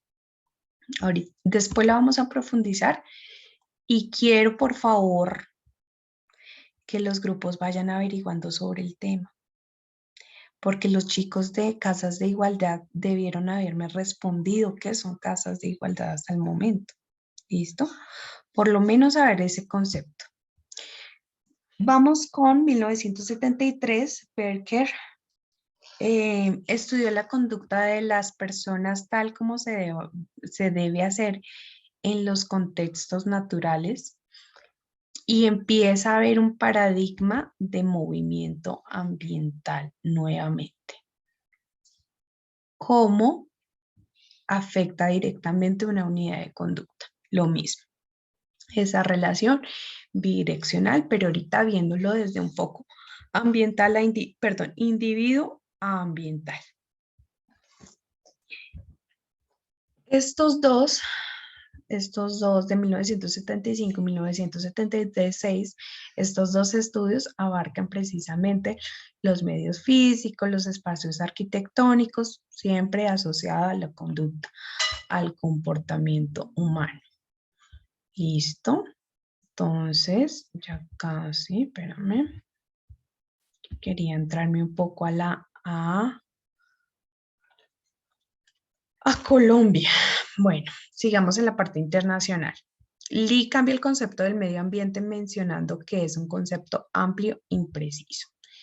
Realmente se empieza a ver, pues de acuerdo a los movimientos ambientales, se empiezan a ver nuevos paradigmas ambientales, conceptos que los vamos a ver inclusive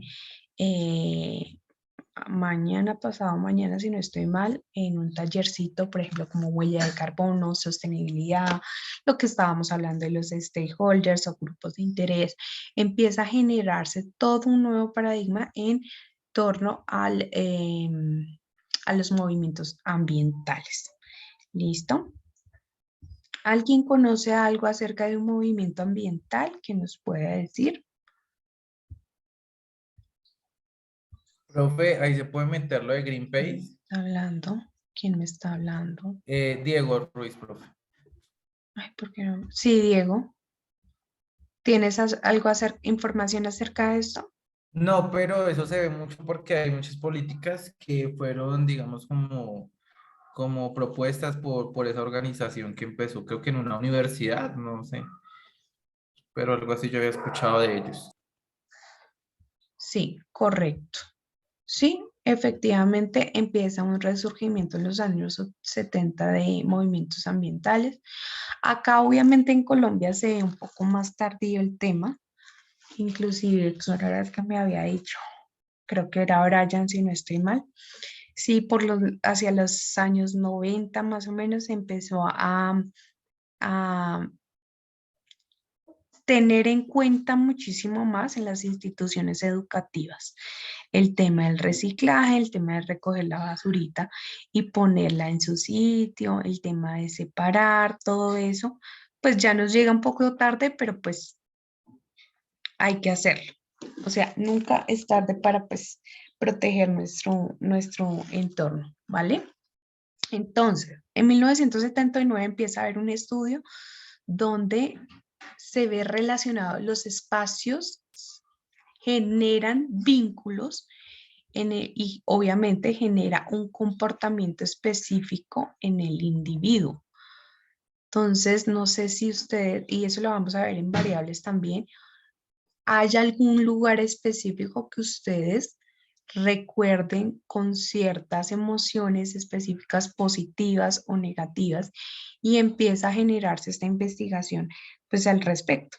Por ejemplo, yo dentro de las variables coloco de ejemplo la iglesia de Lourdes. Me estoy adelantando un poco a la clase de las variables, pero esto tiene mucho que ver con esto. La iglesia de Lourdes tiene un significado para los bogotanos, ¿sí?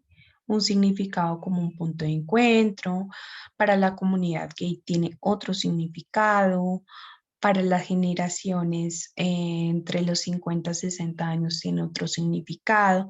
Entonces, cada lugar empieza a generar vínculos emocionales y claves de memoria, lo que estábamos hablando, inclusive con el estrés postraumático, las claves de memoria pues sí se ven de una forma negativa, pero también hay una recordación positiva con algo específico, si tiene que ver con espacios inclusive.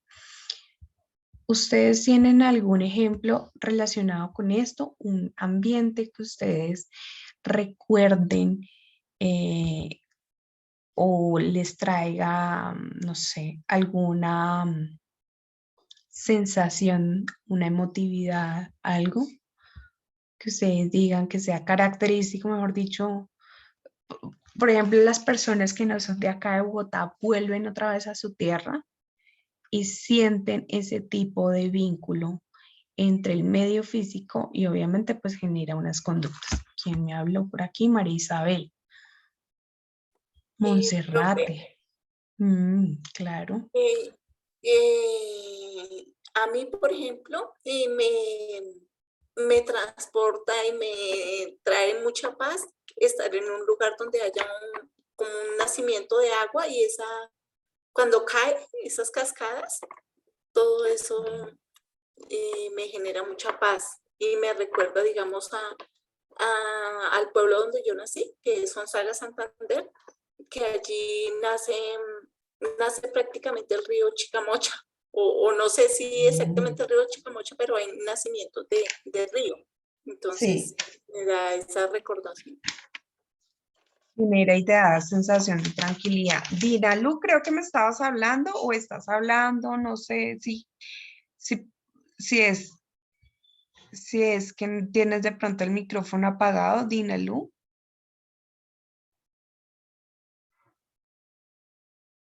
Dinalu.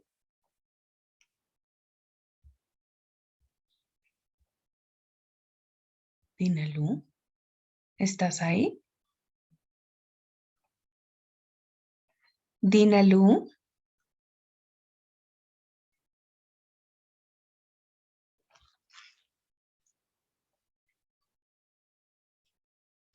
Bueno, recuerden que hay que estar muy enfocados en la clase, chicos. Profe, no estoy acá, sino que no me dejaba activar el micrófono. Cuéntame, ¿qué sitio te genera algún tipo de emoción, algún tipo de sensación positiva o negativa?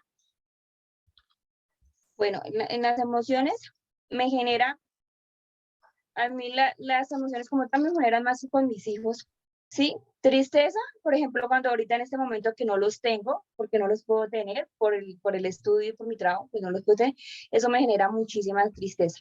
Y emoción cuando estoy con ellos. cuando estoy con Un ellos y puedo ambiente creado compartir, en con familia. eso. Listo. Listo, Dina Lu, es que yo te veía hablar y hablar y yo decía, pero es que me estás hablando a mí. No, sí, es que no me dejaba activar el micrófono. Ok, ok. Bueno, esto es un poco ladrilludo el tema de la psicología, de la historia de la psicología, pero estoy tratando de hacerlo de la forma más amena y explicativa para que todos lo entiendan, ¿listo? Porque eso también va a salir en el parcial del segundo corte. Esto inclusive salía en el parcial del primer corte, pero pues no lo alcanzamos a ver. Seguimos en 1979, el objetivo principal es saber cómo influye la conducta en el desarrollo de personas. Ahora empezamos a meternos un poco con el tema social y desarrollo humano, ¿sí? Todas las etapas del desarrollo humano, cómo se ven directamente afectadas e inciden en la conducta. Alejandro Cuervo dice, porfa, disculpa, me toca cambiarme de dispositivo para que me aceptes. Gracias, espérate que no te veo. Ya, seguimos. Todos ya me colocaron el nombre en el chat, espero que sí. En los años 80 ya empiezan a haber artículos directamente relacionados con esas investigaciones de psicología ambiental, como una disciplina como tal. A ver, ¿quién me está hablando? Paula Alejandra, ok. Listo. Recuerden que si ustedes no me colocan el nombre, ahí aparecen como ausentes. Seguimos. En 1985 afirma que el medio físico, Levi igual, que afirma que el medio físico que los seres humanos construimos es tanto un fenómeno social como un fenómeno físico. Igual, ya no le ponen tanto el tema, o sí le ponen el tema ambiental, pero hay otra variable que es los ítems psicosociales que inclusive vimos en las primeras clases. Y pasando a la otra diapositiva, vamos con los paradigmas ambientales que estábamos hablando, ya con temas socioculturales y de historia y desarrollo humano. Como ya hay unos movimientos ambientales importantes y relevantes en el mundo, entra Naciones Unidas y propone construir una vez más y pues construir entre todos alianzas, estrategias para mitigar este impacto ambiental. Por eso se crea inclusive anualmente una asamblea. Recuerden lo que les dije, todas estas instituciones están en Francia en su mayoría y pues las sedes principales también se encuentran en Nueva York, que es la capital del mundo. Entonces ahí uno encuentra divinamente estas instituciones. Googlea y ahí de una vez están. Para las personas que están interesadas inclusive en trabajar directamente con estas instituciones, lo que es ACNUR, ONU, UNICEF, aparte de saber inglés, obviamente tendrían que saber francés porque pues son instituciones que su arraigo principal es en Francia. ¿Listo? Entonces, seguimos con los paradigmas de la psicología ambiental. Vamos un poquito ya a la historia de Colombia, sí, con Henry Granada y Marcel Zimmerman. Recuerden que los nacimientos teóricos en Colombia en su mayoría se hicieron desde la Universidad Nacional, desde los laboratorios de la Universidad Nacional.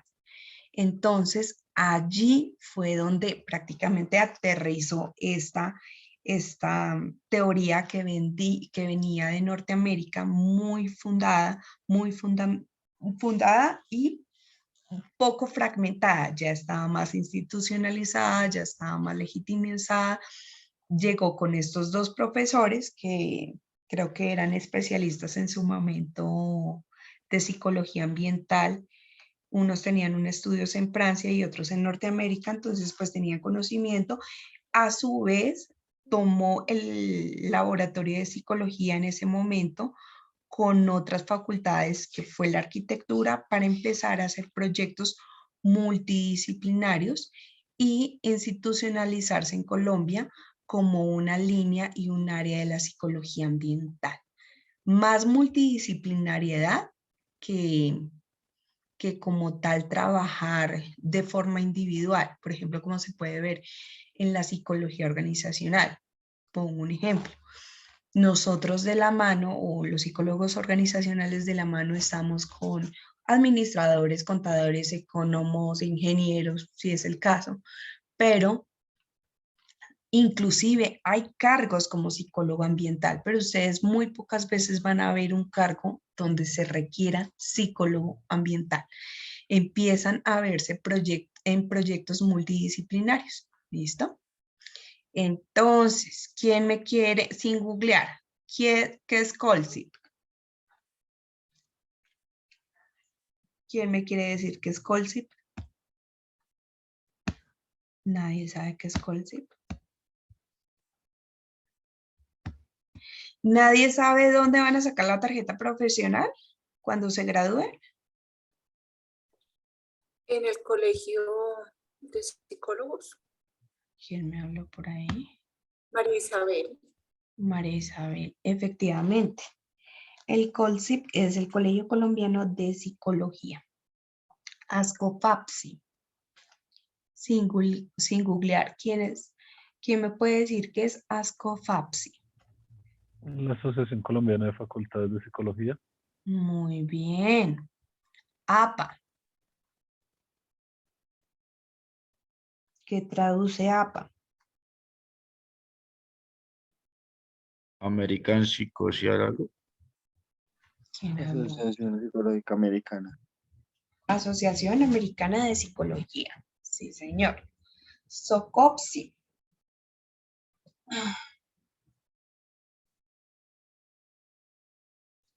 SOCOPSI. SOCOPSI es la Sociedad Colombiana de Psicología. ¿Listo? ¿Por qué yo los coloco aquí? Porque aparte del laboratorio de la Universidad Nacional, estas 4 instituciones han sido directamente influenciadas positivamente en la psicología ambiental y en otras líneas de la psicología, por medio de talleres, encuentros, seminarios, diplomados, todo el tema de networking, ustedes lo pueden hacer a través de Colsip. ¿Sí saben qué es networking?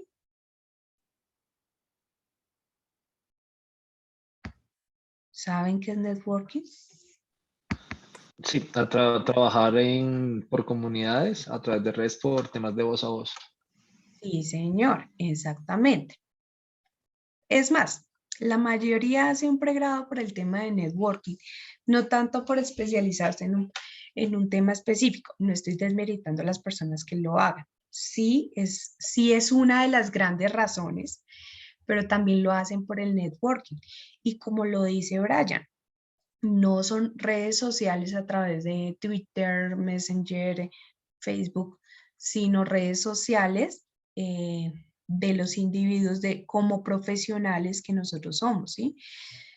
Es más, lo llamaban hace unos años la palanca, ¿sí? Pero no lo miremos de esa forma solamente por la parte laboral, miremoslo también a largo plazo, cómo inclusive otro profesional nos puede servir en algún concepto o algún término o alguna asesoría en donde nosotros no tengamos la experticia técnica, ¿sí?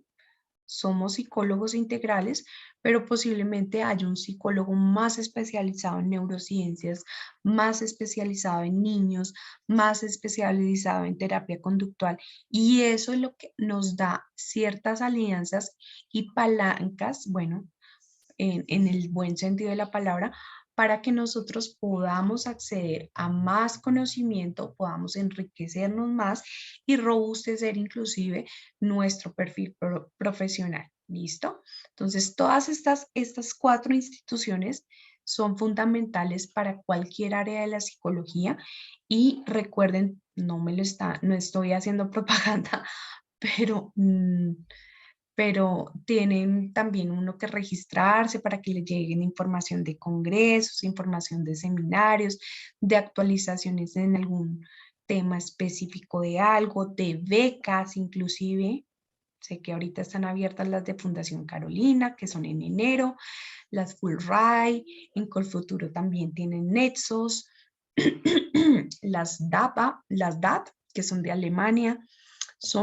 Hay bastante información que ustedes pueden también tener acerca de seguir formándose, inclusive en maestrías, en especializaciones, o si quieren también un plan de irse fuera del país por tema de estudios. ¿Listo? ¿Claro hasta ahí? ¿Alguien quiere añadir algo más?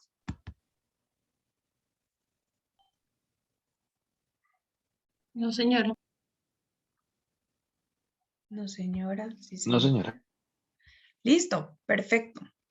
Entonces, en general, ¿cómo les pareció la historia de la psicología ambiental?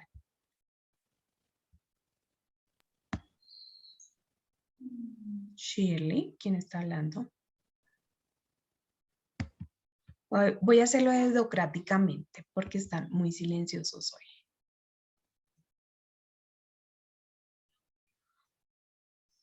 Mónica Murcia. Mónica. Señorita Mónica. Ay, cuéntame. ¿Cómo te pareció el tema de la historia de la psicología ambiental? Yo sé que es un poquito ladrilludo, pero realmente sí. Traté de hacerlo lo más didáctico posible. Profe, pues un poco tediosa, pero pues creo que paso a paso se va entendiendo pues cada uno de sus contextos el año a año que se manejó pues cada una de las informaciones, cada uno de los pues como las personas que generaron como ¿cómo llamarlo? Como un tema muy importante, un legado muy importante que dejaron dentro de la psicología y más sobre pues el tema que estamos manejando, pero pues es algo muy interesante, algo que no sé, no es de todos los días, pero que pues llama mucho la atención. Listo. Hubo alguien que llegó como al final, como a las 20. Brian, creo. Brian, ¿entendiste todo? Yo no sé si alcanzaste a entender lo de la teoría probabilística, por ejemplo. Alejandro Ortiz, sí, profe. Hola, buenas noches, profe. Profe, Brian, buenas noches. ¿quién me está hablando? Alejandro. Creo que el nombre es Alejandro Ortiz. Pues Alejandro Ortiz es mi nombre, sí, señora. Ah, sí, es que estaba preguntándole a Brian, pero bueno, dale, Alejandro. Ok, bueno, pues yo tengo como una pregunta, listo, a partir de, creo que como lo más importante es en los 60 cuando ya la psicología ambiental tiene el auge y de verdad como que se caracteriza por ser una rama de la Institucionaliza. psicología. Dime, señora. Institucionaliza. Sí, entonces, ahí a partir de ahí veo que como es hasta los 80 90 hay como otro progreso de la psicología ambiental y digamos, existe o no sé, o más avances de la psicología ambiental respecto de los 80 90 hacia arriba. Sí, claro, yo estoy colocando los hitos de investigaciones y cómo crea tanto auge por medio también de los movimientos ambientales, como de los 70 hacia acá, ¿sí? Y cómo llega a Colombia. Ok, entonces Que digamos por puede ser medio otra de estas parte. 4, disculpa. Sí.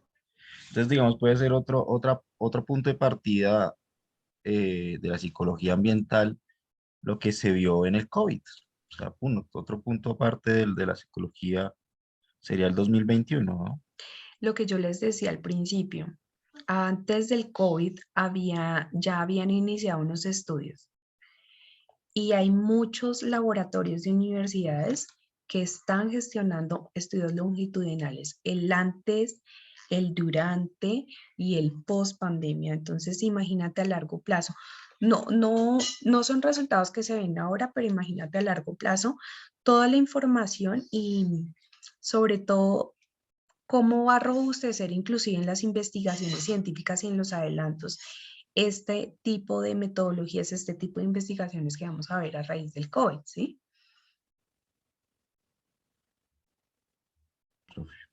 ¿Y cuál era tu pregunta? ¿Y cómo me parece el tema? No, yo le había dicho a Brian, lo que pasa es que vi que unas personas se conectaron, que era Brian, no, Latife, creo que ya estaba, y otras dos, creo que era Sofía, no me acuerdo, que se habían conectado después de la teoría probabilística. Ya habíamos visto el experimento Ham-Turner. Entonces es importante que pues a todos les quede muy claro, porque eso también igual va dentro del parcial. Esa era mi pregunta, que se la estaba creo que haciendo específicamente a Brian. Sí, profe, me lo estabas haciendo a mí. No, sí, entre cuando estaban como finalizando con el tema del ejemplo, toca ver el video de nuevo para entender esa parte. Con base en lo demás que vimos y el resto de teorías que se estaban aplicando, súper claro el tema. Incluso quedó muy claro también cuando ya quedó institucionalizado como tal el concepto de psicología ambiental y demás, y pues el tipo de experimentos que se manejaban. Me causó mucha curiosidad el tema de las cárceles, porque lo que dices sí es muy cierto y es muy vistoso. Yo creo que la mayoría de pronto que no hemos tenido la experiencia de pronto de estar en un sitio de estos, nos llevamos la idea de las películas, ¿no? Que es todo como unicolor, bien opaco y demás, versus lo que se está viviendo actualmente en muchas de ellas, en unas más que otras, y ver cómo se desarrolla pues el comportamiento de los individuos dentro de ciertos ambientes o etapas, es bastante pues llamativo el tema. Y pues por último el tema de networking es algo con lo que convivo, con Like. Entonces es una vaina en la que nosotros tenemos que estar moviéndonos todo el tiempo, por lo menos los que trabajamos con organizacional y pues ¿Del a nivel networking? de crecimiento. Sí, sí, Pero entonces el tema es sí, muy chévere porque, señora, yo señora, creo que yo la veo también por el lado de que ustedes ¿ibas a como decirme algo, profe? tengo activado. No, dale, sigue, termina. Sí, es que ibas a decirme algo. Sí, entonces, por ejemplo, hay algo que yo no esperaba de esta red social que estoy usando, porque pues al final termina siendo una red, pero es una red de profesionales y demás, y es que el tema es que cuando ven de pronto tu cargo dentro de área o dentro de gestión, instituciones empiezan como a llamarte a sus congresos, a charlas que vayan a dar y pues ayudar en temas de crecimiento profesional, unas con costo, otras sin costo, pero ayudan bastante, no sé, pues a desarrollar nuevas metodologías, a innovar en los procesos que uno puede que esté implementando pues dentro de la compañía en la que trabaja. Sí, exacto, Brian. Para complementar lo que tú estás diciendo, no solo en LinkedIn, sino muchas plataformas de los colegios, de las facultades de psicología, de otras universidades, inclusive ustedes se pueden inscribir. En los Andes ustedes se pueden inscribir inclusive a la facultad del CIDER, que es la multidisciplinaria, donde también está todo el tema de sostenibilidad y responsabilidad social. Es muy chévere porque lo que yo les digo, robustece también su perfil profesional y les da una guía y una orientación por dónde quieren llevar su carrera y por dónde se quieren desempeñar laboralmente. También aprenden inclusive a empezar a conocer gente que está en la misma línea profesional que ustedes o algunos chiquitos que hasta ahora están empezando o que tienen muchísimo más experiencia que pues les puede también ayudar a ampliar más ese conocimiento laboral y profesional. Entonces, para mí me parece muy importante también haber tocado este tema, no en casi todas esto es algo contemporáneo, el tema de las becas es algo también que se está llevando a cabo con mucho auge. Recuerden que las nuevas generaciones ahorita están pensando es en salir del país, en conocer, en estudiar, en capacitarse y tener otros paradigmas diferentes a los que antes se utilizaban. Entonces pienso que estas instituciones ayudan muchísimo a ampliar precisamente eso y no encasillarnos solo con una cosa. ¿Listo? A no comer entero, como dicen por ahí. Bueno, ya para cerrar, chicos, vuelvo y les digo, solamente me aparecieron 2 personas que no tenían el ensayo. Ya tengo las noticas de segundo corte. Por favor, inscriban la materia en la plataforma virtual. Y para las personas que no aparezcan en la plataforma virtual y yo no les pueda subir las notas, no hay ningún inconveniente. porque yo todo esto lo entrego al final a registro y control académico, y en la última clase, pues yo les muestro toda la planilla de notas. ¿Listo?